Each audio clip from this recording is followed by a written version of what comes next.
Hi, I'm Dan Kimmel, science fiction fan, film critic. I'm the author of Jar Jar Binks Must Die, and other observations about science fiction films. And it's not the only thing that I've written about. In fact, I did a book called I'll Have What She's Having about romantic comedies. And I was once asked, is there a romantic comedy that's also a science fiction movie? And, you know, usually romances in science fiction movies tend to be dramas, time after time, things like that.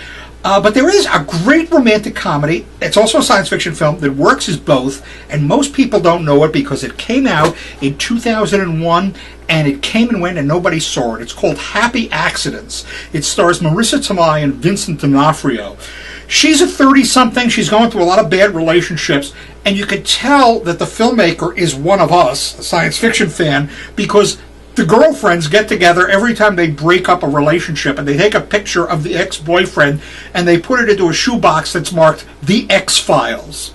Well, she meets Vincent D'Onofrio in a park, and he's a bit goofy. He likes to polka. He speaks all these different languages, but he's a lot of fun, and he really likes her, and she really likes him, and they're just hitting it off until one day he reveals his big secret, and that is he's a time traveler from the future.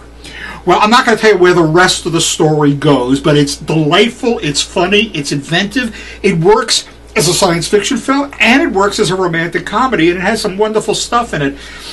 After it came out in 2001, and it played like 2 weeks, I contacted Garen Daly, who runs the science fiction movie marathon every year that's now held at the Somerville Theater. And I said, Garen, you've got to get this movie for the marathon. Nobody has seen it. And so he books the film, and it plays the marathon, and it went over very well.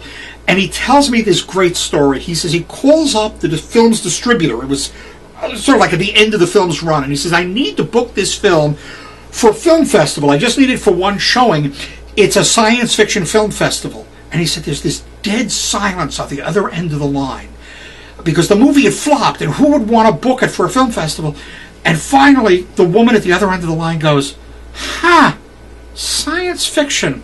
Maybe if we had sold it that way. That's the film business. Before I go, let me plug my latest book. It's a Secret, a novel about Hollywood, aliens, and the Bartender's Guide, a comedy about the first studio movie starring an actual space alien. Until next time, I'm Dan Kimmel. Thanks for tuning in.